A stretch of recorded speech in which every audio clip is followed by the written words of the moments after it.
Soapy sat on a seat in Madison Square, New York, and looked up at the sky. A dead leaf fell onto his arm.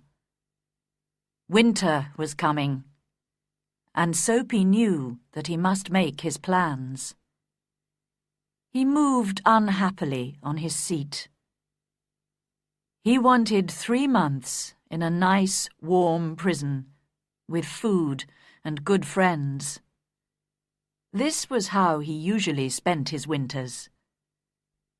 And now it was time, because, at night on his seat in the square, 3 newspapers did not keep out the cold.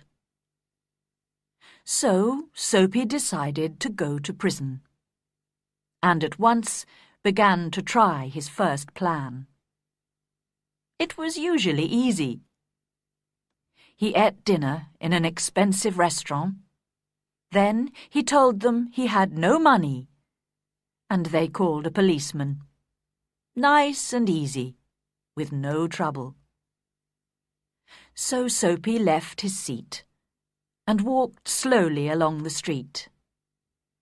Soon he came to a bright restaurant on Broadway. Ah, this was all right. He just had to get to a table in the restaurant and sit down. That was all, because when he sat down, people could only see his coat and his shirt, which were not very old. Nobody could see his trousers. He thought about the meal. Not too expensive, but good. But when Soapy went into the restaurant, the waiter saw Soapy's dirty old trousers and terrible shoes. Strong hands turned him round and helped him out into the street again. So now he had to think of something different. Soapy walked away from Broadway, and soon he found himself on 6th Avenue. He stopped in front of a shop window and looked at it. It was nice and bright, and everybody in the street could see him. Slowly and carefully, he picked up a stone and threw it at the window. The glass broke with a loud noise. People ran round the corner, and Soapy was happy, because the man in front was a policeman. Soapy did not move. He stood there with his hands in his pockets, and he smiled. "I'll soon be in prison now," he thought. The policeman came up to Soapy. "Who did that?" he asked. "Perhaps I did," Soapy replied. But the policeman knew that people who break windows do not stop to talk to policemen. They run away. And just then, the policeman saw another man who was running to catch a bus. So the policeman ran after him. Soapy watched for a minute. Then he walked away. No luck again. He began to feel cross, but on the opposite side of the road, he saw a little restaurant. Ah, that'll be all right, he thought, and he went in. This time, nobody looked at his trousers and his shoes. He enjoyed his meal, and then he looked up at the waiter, smiled, and said, "I haven't got any money, you know. Now, call the police. And do it quickly. I'm tired." "No police for you," the waiter answered. "Hey, Joe!" Another waiter came, and together they threw Soapy out into the cold street. Soapy lay there, very angry. With difficulty, he stood up. His nice, warm prison was still far away, and Soapy was very unhappy. He felt worse because a policeman who was standing near laughed and walked away. Soapy moved on, but he walked for a long time before he tried again. This time it looked easy. A nice young woman was standing in front of a shop window. Not very far away, there was also a policeman. Soapy moved nearer to the young woman. He saw that the policeman was watching him. Then he said to the young woman with a smile, "Why don't you come with me, my dear? I can give you a good time." The young woman moved away a little and looked more carefully into the shop window. Soapy looked at the policeman. Yes, he was still watching. Then he spoke to the young woman again. In a minute, she would call the policeman. Soapy could almost see the prison doors. Suddenly, the young woman took hold of his arm. "Okay," she said happily. "If you buy me a drink.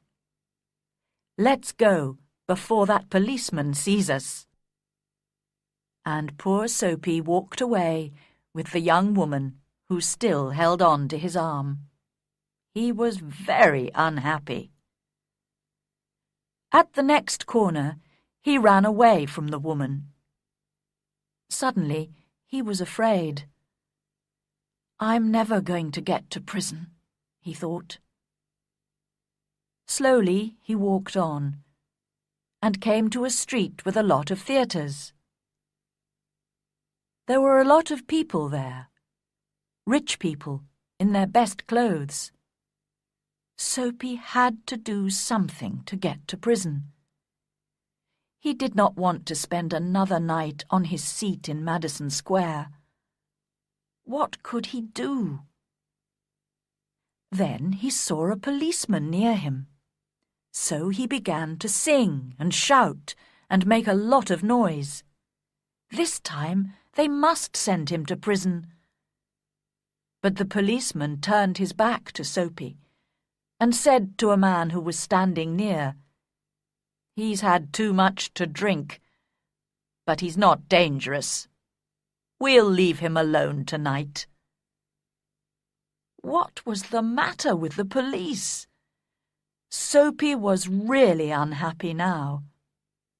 But he stopped making a noise. How could he get to prison? The wind was cold, and he pulled his thin coat around him. But just then, inside a shop, he saw a man with an expensive umbrella. The man put his umbrella down near the door and took out a cigarette. Soapy went into the shop, picked up the umbrella, and slowly he began to walk away. The man came quickly after him. "That's my umbrella," he said. "Oh, is it?" Soapy replied. "Then why don't you call a policeman? I took it, and you say it's your umbrella. Go on then. Call a policeman. Look, there's one on the corner." The umbrella man looked unhappy. "Well, you know, perhaps I've made a mistake. I took it from a restaurant this morning. If it's yours, well, I'm very sorry." "Of course it's my umbrella," Soapy said. The policeman looked at them. and the umbrella man walked away. The policeman went to help a beautiful young girl to cross the road. Soapy was really angry now. He threw the umbrella away and said many bad things about policemen. Just because he wanted to go to prison, they did not want to send him there. He could do nothing wrong. He began to walk back to Madison Square and home, his seat. But on a quiet corner, Soapy suddenly stopped. Here, in the middle of the city, was a beautiful old church. Through one purple window, he could see a soft light, and sweet music was coming from inside the church. The moon was high in the sky, and everything was quiet. For a few seconds, it was like a country church, and Soapy remembered other, happier days. He thought of the days when he had a mother, and friends, and beautiful things in his life. Then he thought about his life now, the empty days, the dead plans. And then a wonderful thing happened. Soapy decided to change his life and be a new man. Tomorrow, he said to himself, I'll go into town and find work. My life will be good again. I'll be somebody important. Everything will be different. Soapy felt a hand on his arm.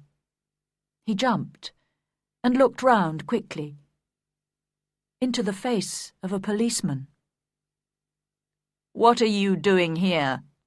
asked the policeman. "Nothing," Soapy answered.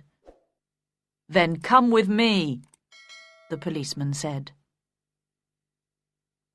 3 months in prison, they told Soapy the next day.